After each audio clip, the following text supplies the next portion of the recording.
Welcome back, my brother. Thank you so much, my brother. Yeah. Oh, I'm enjoying this talk. Thank you.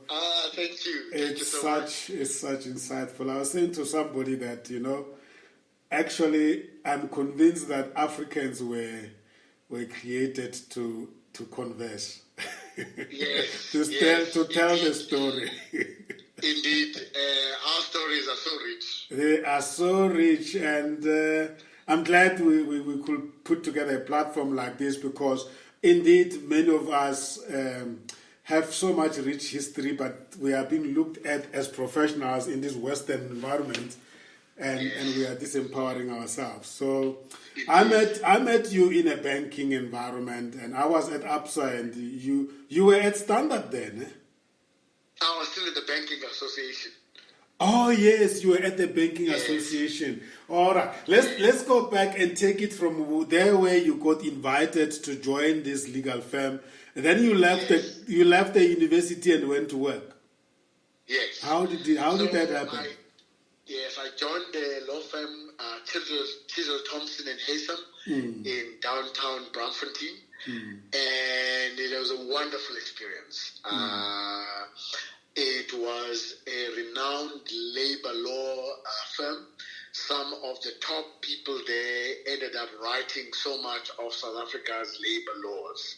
And also they were very good constitutional lawyers as well. Fink Haysom ended up becoming President Mandela's lawyer and head of legal for his department. But after being in the law firm for a year, I realized that I needed a challenge. And this was disappointing for everybody because everybody had a sense that I was destined for good things. I remember one of the people I was doing articles with, she's now a judge, Judge Tina Siwendo. She always talks about how much she begged me not to leave. But I was convinced that I needed to leave the legal environment. I didn't think that I could progress as fast as I wanted. I didn't think that I could have the voice I thought I needed, and I didn't think it would provide me the challenge I was seeking. So obviously this disappointed my parents to no end. How could I leave the law profession after everything? After all the disappointments of high school, jail, expelled from school, almost expelled at university. And then I'm sure they were starting to reconcile with the fact that now we understand why he was this radical. Yes, now they're thinking, now he's sorted, he's got to university, he's working, now he's leaving the law firm. So, and then, so I disappointed them because I had my daughter when I was at varsity. So all of these things, I was now telling them I'm leaving the legal profession. So they wanted to know, everybody wanted to know where I was going. And an organization called IMSA was doing something for voter education. And this was the beginning of 1994, which was quite a consequential year for the country. And here I was in a law firm, I felt I'm stuck. So I had an opportunity to teach people how to vote and teach people about the new constitution. And it was wonderful because I could travel the length and breadth of the country, going to different companies and teaching people about the new constitution and how to vote. And it used to be a 3-hour program. And when it starts, they would only get the workers in, and there would be 2 or 3 supervisors to make sure I don't talk politics. The afternoon session will be full of managers and advisors because now they're also learning new things about, there'll be 9 provinces, there will be a senate, there'll be a president, there'll be, all of those kinds of things. So I did that for about 4 months, and then obviously there was the election. And then just as I was finishing that, I got another, as I say, fortunate incident, an invite by an organization called ISEC. Oh, which yes. is a commerce organization Yes. in universities. Yes, I know Isaac. They had a biannual conference in Brazil, and they wanted me to go and speak there and speak on behalf of South Africa. Yeah. And tell what was happening in South Africa. And there I was unemployed. Here's a trip to Brazil, a students' conference. I had lots of fun. Yeah. Until I got a fax. There were still faxes those days, Professor. I got a fax from the Minister of Education. Yeah. Who says that I need to see him. So at the end of the conference, I then went to see the Minister of Education. Who was the minister then? Professor Bengu. Oh, yes, the first minister. Yes. So when we were fighting for liberation, we didn't think that there would be positions, there would be ministers, and all of these things. Now I get to the head office of the department to meet the minister, and everybody's hostile to me. Everybody's unkind to me. Only later do I realize that, oh my word, I used to lead student marches to this building.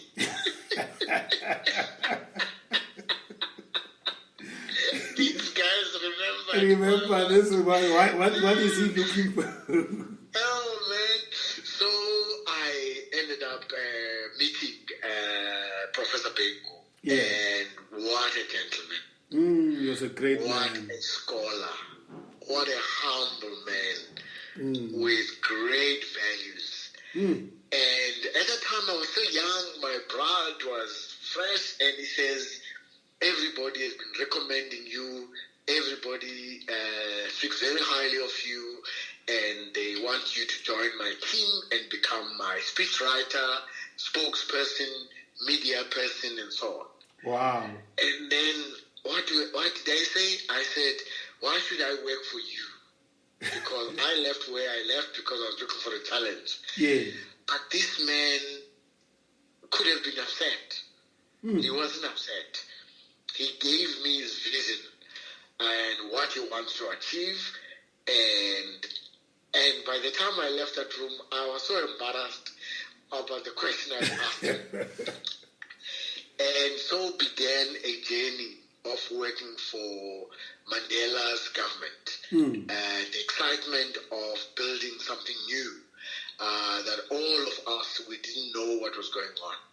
And from 94 to 97, my life was spent in the public eye, writing speeches, doing interviews, radio, TV, writing articles, intervening at universities when there's a strike, talking to teachers, all of that.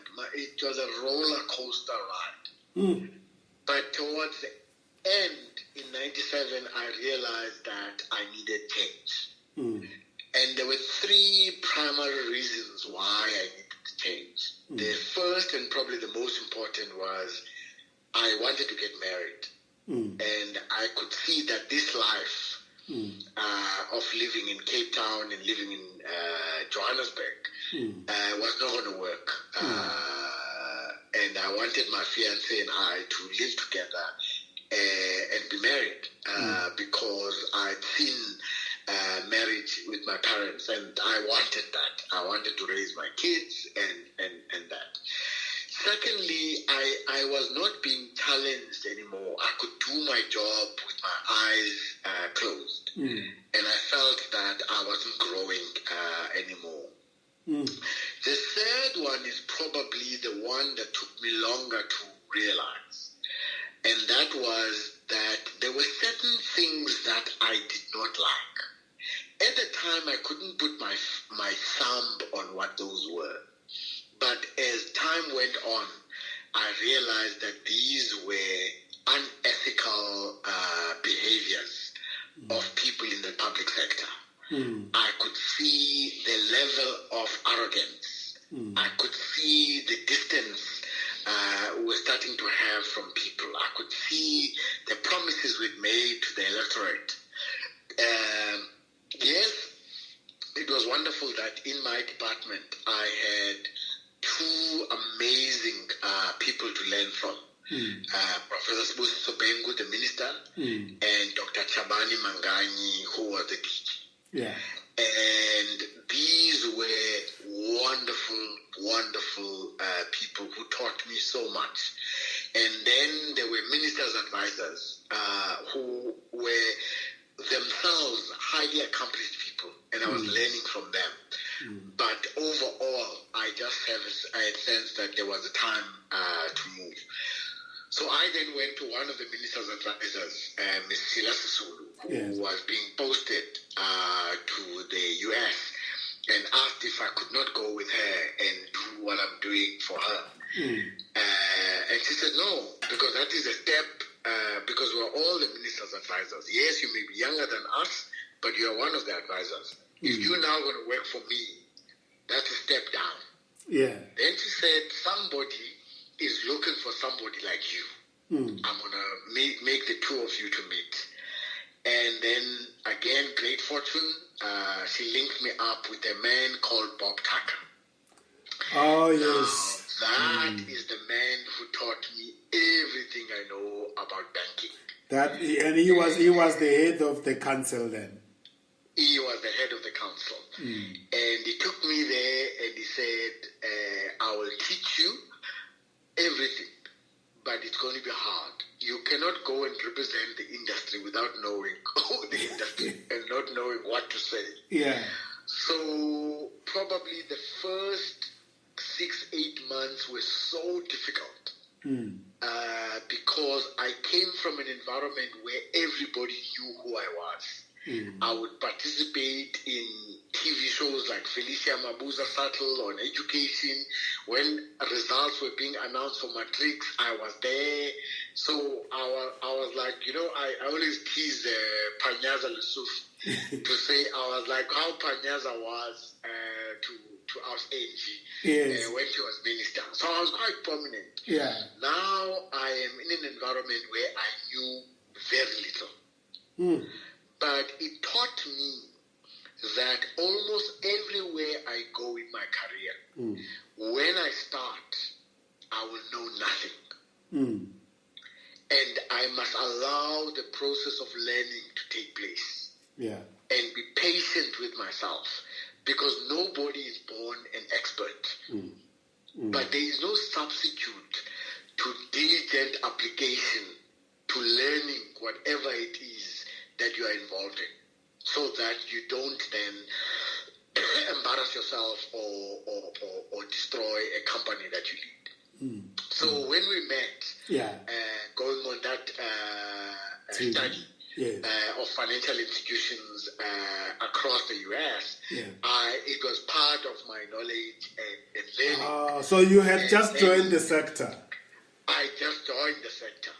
Everything I'd learned from the people in the sector, but I was also learning from even people like you. That's why I listened a lot to people and learning a lot from people. So I spent then that time from 1997 to 2001 at the Banking Association, dealing with all the banks, working on policy matters with the bank, and learning a lot from Bob Tucker and other. Were you in his office? I was a general manager, so I was one of his EXCO members. I see. I was one of his EXCO members. And so you know that there was nobody senior who was black. I was the first one at the time. I see. And you know that US trip was like a mini course on its own, yeah. Because we were so different from different banks, and that time we spent together was so robust. It was. There were guys from Meek Bank, there were guys from People's Bank, there were guys from ABSA, and so it was a wonderful, wonderful mix. Wow. Yeah. And that was your entry into banking?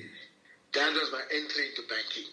So I had to learn everything from scratch and understand what needs to be done, the policies, how the Reserve Bank works, how different banks work, and I would chair many committees of the Banking Association, with different people coming in there. And yeah, that was my learning curve to understand the industry. And I guess you built a lot of network with the commercial banks there. Yes, you did. Because you had to be seen to be neutral and credible, and so you got to know a lot of people. And the idea from Bob was, at the end, he and the CEOs of the banks will then decide which bank I would go to when I leave banking council. Wow, man, your journey has been wonderful. I mean, it doesn't look like there was any effort that you made. But what is it about you, do you think, that makes people so willing to partner with you on your journey? I think one of the things that my father taught me was, at all times, somebody is watching. So whatever you do, you have to give it your best shot. So Minister Bengu would not have taken me if he had not got recommendation from people about how I was as a student leader. Yes. Similarly, Ms. Silas Solu would not have recommended me to Mr. Taka unless she had seen me work in the environment with her and other leaders. And then when I then moved to Standard Bank, it was also through somebody I knew who then said, come to Standard Bank. And that was a shock, because that person was none other than our group CEO, Mr. Sim Chabalala. Obviously, he was not the CEO then. But was he with the bank already? He was already with the bank. He had joined the bank about five months earlier. And he knew you from from Rhodes University. We were together at Rhodes. 2 years I spent studying with him. Yes. At Rhodes. Because we didn't study, he was 2 years ahead of me. Yes. And so when they were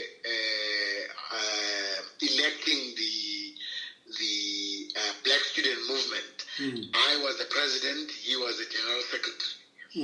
So we were close. Even when I got to Johannesburg, the first first house I stayed in was his house. Wow. But we had not seen each other, I think, in 2 years, because he'd gone overseas and whatever. So I'd read in the paper he joined Standard Bank. And then he called me and he says he wants to see me. Now, people I have not seen in a while, I put them through what I call the Lincoln test, which is I want to see whether they are still the same person I knew. Yeah. Do they still have the same values? Yeah. And so now I knew that Sim was quite senior in Standard Bank. He was running project finance. And so when I met Sim, I found he was exactly the same guy he was when we were at varsity.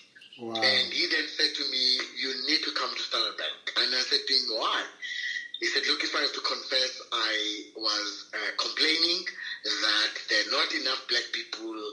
And then they said, no, there's not enough black people. They can't find them. And he says, no, what do you mean you can't find black people? There are many. Yeah. I'll find you black people. Yeah. So he says, you are the first person I thought about. Yeah. Again, to your question, I said to him, you have never worked with me. We don't have a relationship that has got to do with a work setting. But he said, I know you. I know your values. I know your work ethic. I know your demeanor and the way you conduct yourself. So I'm prepared to put my head on the block for you. Wow. So I then went to see 3 or 4 senior people in the bank, all in one day. The one who really struck a chord for me was Ben Kruger. Oh, because yes. I asked him, what keeps you awake at night? And he said, the people I lead. Wow. Whether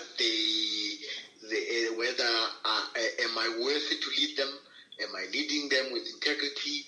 Are they growing under me? Are they well looked after? Are they being challenged? Are they being developed? And I thought, oh, this guy, he's got me. So from there on, I then joined the Standard Bank in the corporate investment division, but I insisted that I wanted to join the credit part so that I understand risk of the bank. Which year was this? So this was 2001. This is now 2001. And Mr. Tucker was very happy that his plan is worked out.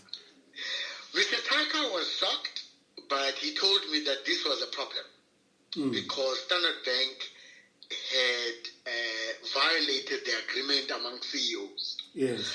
Because the people I met were not CEOs, they didn't know about that. I see. So one thing that I probably have not told many people is that Bob then insisted that to honor the commitment, I must then go and meet the CEOs of the other banks. Yes.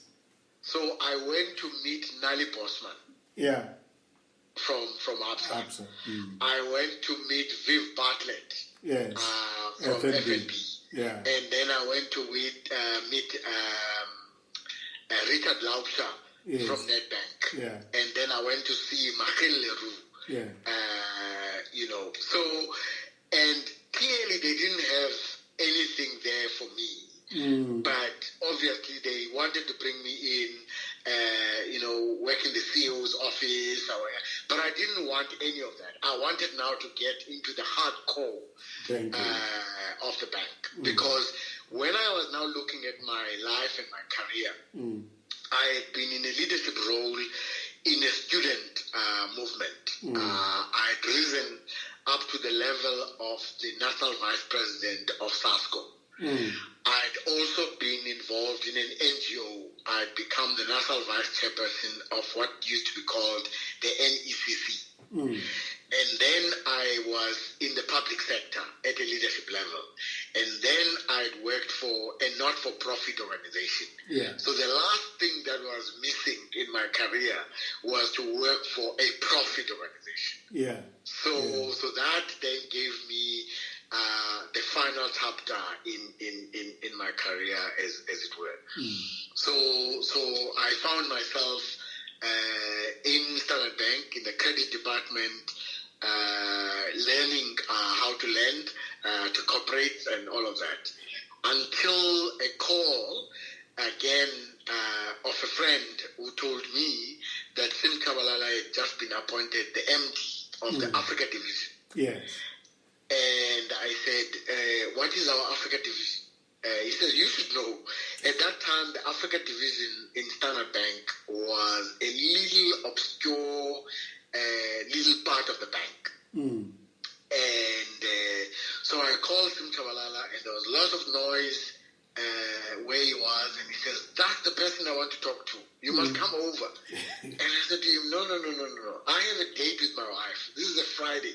There's no way I'm coming back to you in this traffic, whether you're empty or not. And he says, no, you fool. I want you to come over to Stanbic Africa. Yes. I said, to do what? He says, no, I told you on Tuesday. So Friday, Saturday, Sunday, Monday, there I was. I didn't know whether I was coming or going. Then Sim and I sat down, and he said to me, the future of Standard Bank is on the continent. And we are going to be the pioneers of this. Yeah. And this for me was everything. Wow. Because even in my studies in politics, I studied a lot about the continent. And you remember when I was young, the story about all the leaders of the continent, there's connection there. So now this is where I was going to be. Then I said, no, I'll join you. So what do you want me to do? He says, no. Then he spoke very fast. He says, yeah, you'll run our bank in Zambia and Malawi. And then I said, oh, pause, hold on. What do you mean? He said, no. The CEOs of those two banks will report to you, and you'll sit on the board. And I'm thinking, I have never run a spaza shop. I have never had a vac job in my life. Now I'm being expected to run two banks. baptism of fire. Coming into Zambia and meeting an amazing group of colleagues, but initiating changes in that bank at leadership level, at CEO level, and at board level. Within the first probably 8 months in my role. And Malawi was a new acquisition. Most people will leave their careers never having dealt with an acquisition. Here I was having to integrate a new acquisition, Commercial Bank of Malawi, to turn it into Stanbic Malawi, change it from its green and its wonderful baobab tree into blue with its Standard Bank flag, change its core system. There are many people who go through their careers without having gone through a core banking system. I had to change their core banking system to our bank master system. And you're leading teams. You're leading teams that are doing that. I'm leading teams that side. I'm spending more of my time in those countries. I'm traveling the length and breadth of those countries. I'm learning the cultures and the traditions of those environments. I am immersing myself into the business to be known by every staff member, to be known by clients in those markets. And when I thought, now I'm getting the hang of this, one day Sim Chabalala says, you must come with me tomorrow, we're going to Zimbabwe. And I thought, why are we going to Zimbabwe? It's not one of the countries in my portfolio. But we got on the plane. When we got on the plane, he said to me, we have a crisis in Zimbabwe.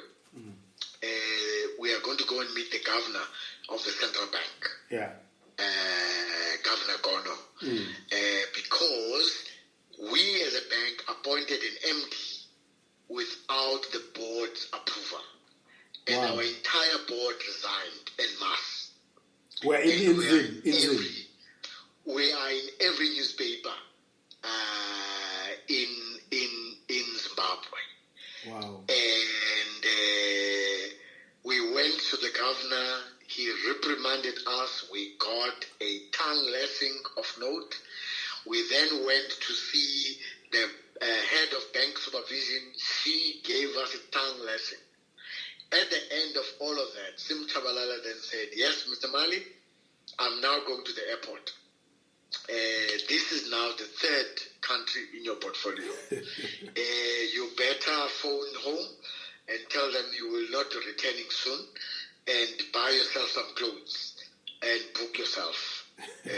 Sort out the situation. Sort out and stabilize the bank. And I didn't even know where to start. So I met the MD that had been appointed, and it was clear that from a process point of view, she had gone through all of the processes internally in the bank. But what the bank had not done was to take the board with them. So appointment has no validity because the board is the one that appoints. Yes. But was he the right candidate? The answer is yes. So that was the first decision I had to make. Do I start all process, or do I say this is the person? Then after talking to her, we then went to see the chairman of the board. Oh, what a lovely old man. Old man Sanyanga. These are some of the veterans I've learned so much from in this continent. We went to see him at his home. We told him everything. And we told him why the bank was wrong. That's where my legal came in, that from a corporate governance point of view, the board should have been intimately involved in the process. Yes, the shareholder, which is Standard Bank, has still got the prerogative to say we're choosing this candidate. Yes. But the board has to take that on board and endorse that candidate or reject the candidate, because the board has that fiduciary responsibility. Yes. And he was so complimentary of us as young people. And he said, thank you for being honest with me, and I support conscience will not allow me to go back to the board. I made my decision to retire, to resign, and therefore I cannot go back. But I will contact all the board members and tell them to receive you, and you have my support and blessing. And we went to visit every board member, and all the board members accepted us. And we were able to reconstitute the board, and under Nick Nyandoro, who then became the chairman of our board. But you kept the previous members? All of the members returned. All of them returned. Wow. So I could go back to Sim and say to him, the board is now intact. Now I had to go to deal with management, because the management team was asking the question as to why they were not considered. Why was there an outside candidate considered, or other candidates from outside, but they were not considered? So we had all of those conversations with them, and I was able to get their support. And Ms. Pindi Nyandoro, who came out of Standard Chartered Bank, was therefore duly appointed by the board as our MD. And I'm happy to say that even today, she's still with the Standard Bank Group. She's now the CEO of the Southern region, which looks after a number of our banks. Wow. So the time I spent as a regional CEO looking after Zambia, Malawi, and Zimbabwe, there was so much that I learned, and some of my first actions at a leadership level from a corporate were taken during those times. And once I started spending my time on the continent, I was able to retrace my own roots, that indeed I am an African. And I've never, since that time, seen myself only as a South African. I have always seen myself as an African.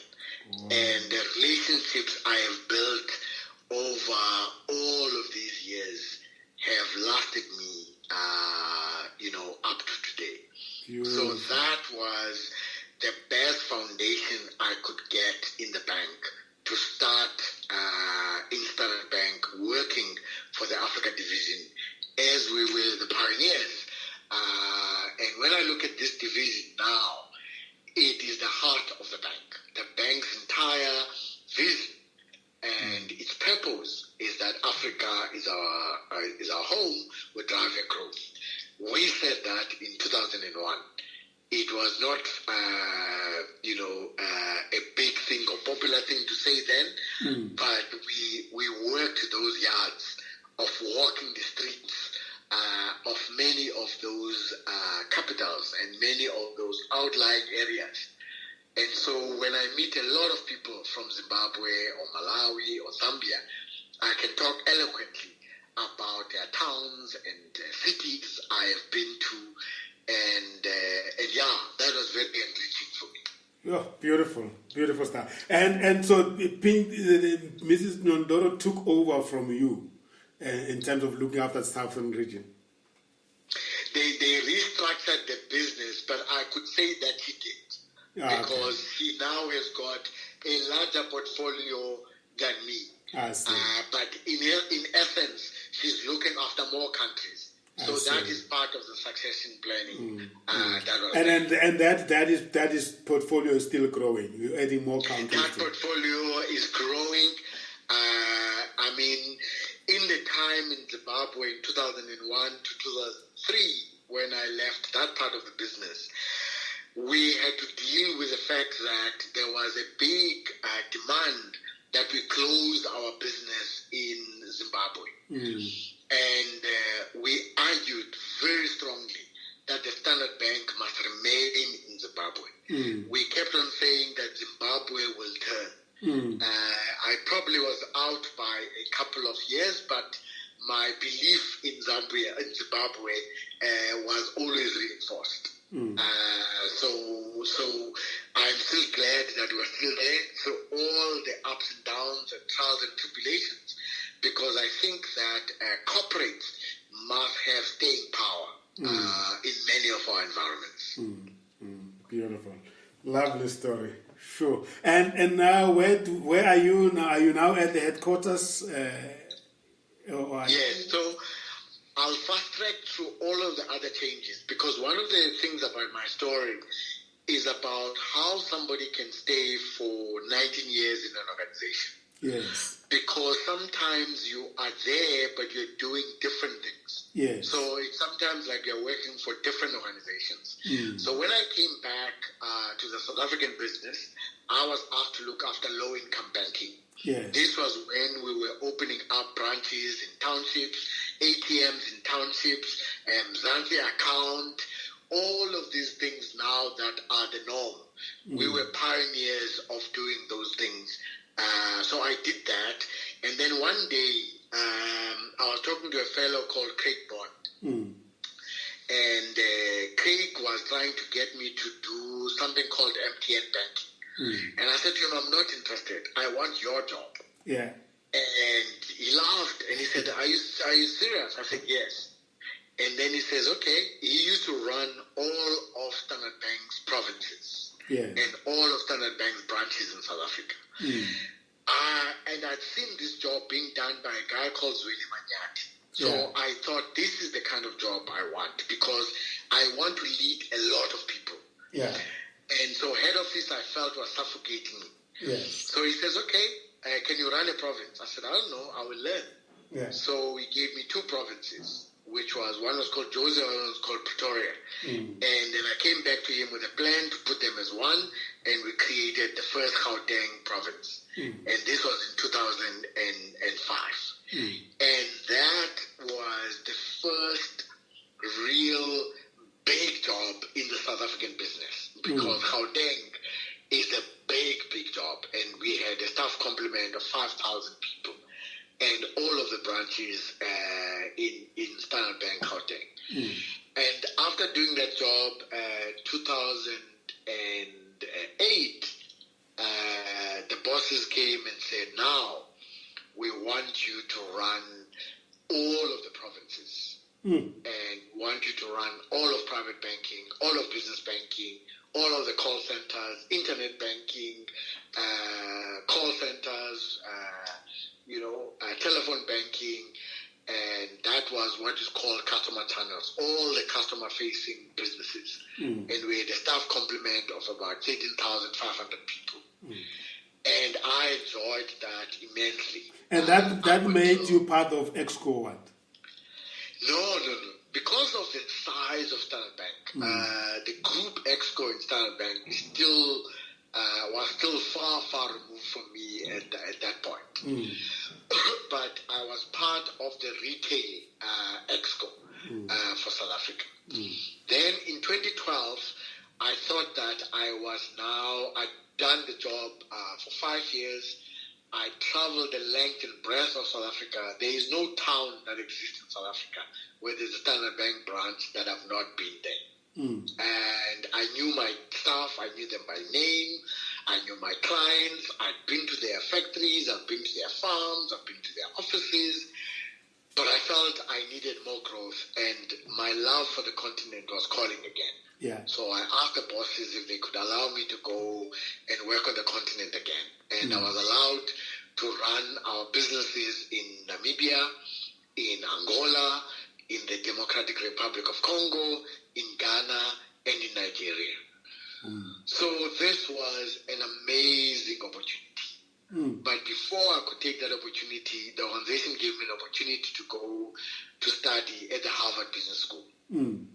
And so my father's dream of me going to Harvard was now being fulfilled. And I could now go to Harvard.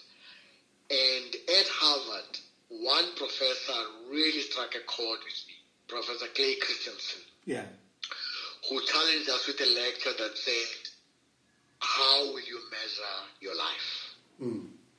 So now, I could now think about my future, that I actually want to give more, and I want to do more for others. And I I've now identified what is my passion. And my passion is building young leaders. That is what my calling is in life. Wow, building young leaders.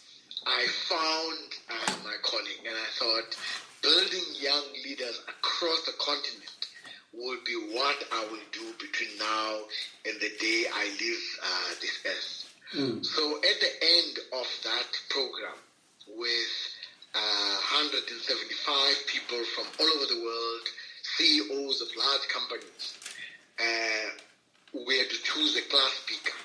And my colleagues in the class chose me to be the class speaker. Yeah. And it was the first time an African had that opportunity to be a class speaker at an AMP at Harvard. Wow. And when I spoke at that graduation, I talked about a more balanced scorecard, which is not only the balanced scorecard in our businesses, but what's the balanced scorecard in our families? What's the balanced scorecard in our communities? What's the balanced scorecard in our societies? What's the balanced scorecard in terms of the earth and how we live it? And I had this opportunity to give praise to my dad for the journey that he had traveled. And therefore, the responsibility is on me to make sure that my children can also say I'm a present father, that my wife can say I'm a present husband, and so on. So when I then joined the team to work on those 5 countries, I had this canvas to paint on. I didn't know anybody in those 5 countries. Nobody knew who I was.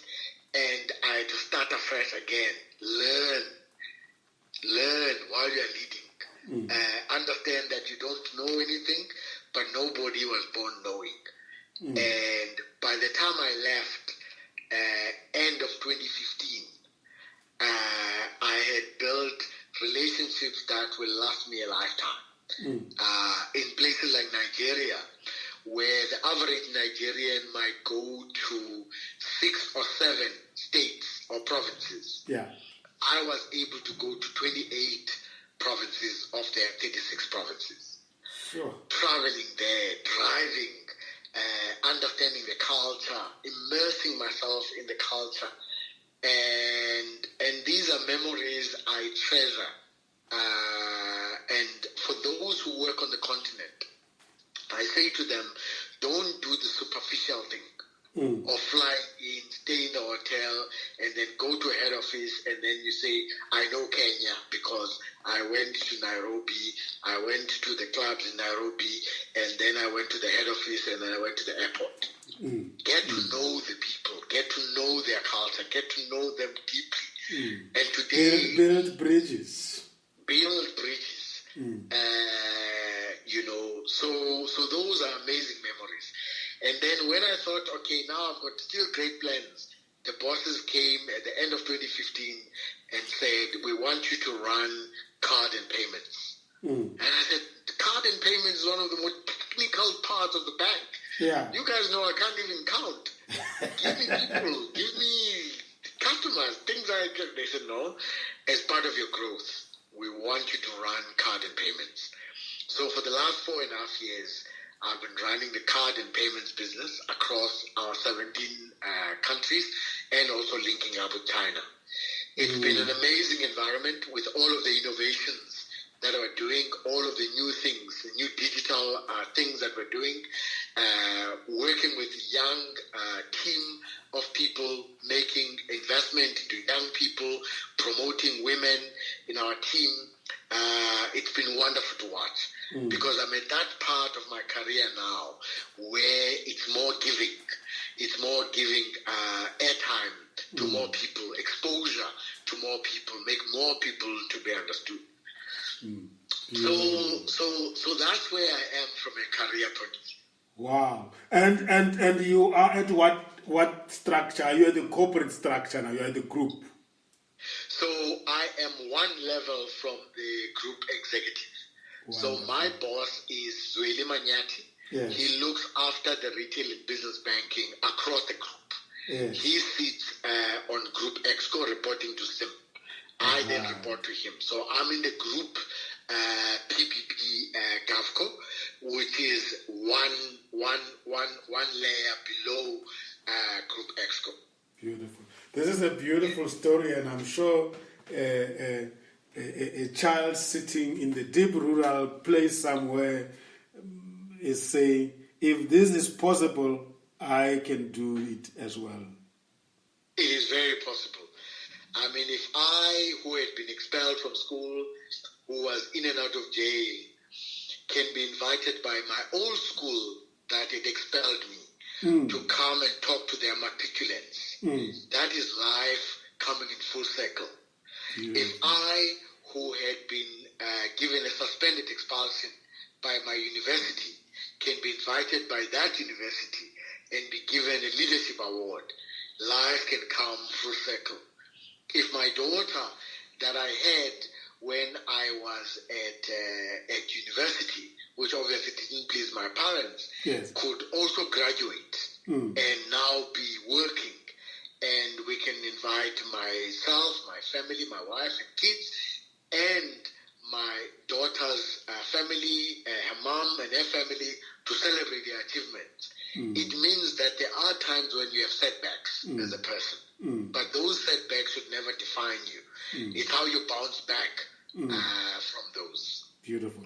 And this just confirmed the power of the story told by the owners of the story themselves. Because if somebody was to talk on your behalf, there's no way they will relate this story the way you have related it, and the building blocks and the recognition that people were giving you all the way. And I think you are still happening, my brother. This is just the beginning. I think that from a corporate point of view, it may not be there may be no next. Yes. But from the leadership journey, there are so many things that I want to do that I'm building on. I started when I came back from Harvard, and I wanted to build young people. I started a blog, a leadership blog. That blog is now read by an average of 5,000 people across the continent. Wow. It's called Leadership Conversations. That blog, Leadership Conversations, yes. So in that blog, I interview leaders in exactly the same way you've made me tell my story. Yes. So at the click of a button, a young person can read about the CEO of Standard Bank in Nigeria. How did they get to that position? They can read about a prominent person in Namibia. They can read about somebody in Kenya and somebody in South Africa. And that's how we should get more young people to see these stories the way you've articulated them. Also there, I allow young people to ask me questions. And I call that Conversations with Young Leaders.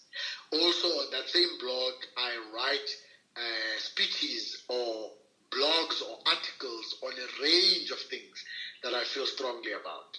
And then last week I launched a leadership video series where I'm getting young people who may not want to read my long write-ups to at least have short little videos that they can listen to about what it takes to be a leader or how to behave ethically and so on. I also do small quotes of some of the things I write for people who just want to just get quotes. And then I give various webinars and talks to young people or join young people who want to ask about various things in their career. So I see COVID as having given me a huge opportunity to reach many more people than I would have reached if I was just doing my day-to-day job. Because now, sitting in my home, I can broadcast more messages. I can do more because I am really, really, really driven by this idea of a new younger generation who will be the midwives for Africa's rebirth. Africa must take its full potential it must realize its full potential and take its place among the nations of the world. So some of our leaders, we may not be able to change now. We may not be able to persuade them because maybe they are too set in their ways. Yes. But as I travel the continent, as I engage with young leaders, with young entrepreneurs, I am so inspired by what I hear, about their dreams, how they see the world. And if I can help in any way, in the way I was helped when I was younger, it's something I would do with an open heart. So you're definitely living your calling now. You are, absolutely. Yeah. Absolutely. Beautiful. And I'm glad you could formulate it so clearly, building young leaders across the African continent. Yes, indeed. That's beautiful, beautiful. I'm so inspired. I'm glad we could speak, and I'm sure the listeners are really appreciative of your generosity with your story. And there's no better way of actually inspiring people, giving them insight into careers than telling our own story.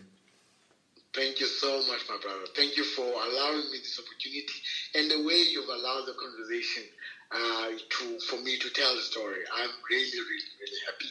Beautiful. I enjoyed it, definitely. Thank you very much. Thanks for your time. Thank you, brother. Lovely. Appreciate it.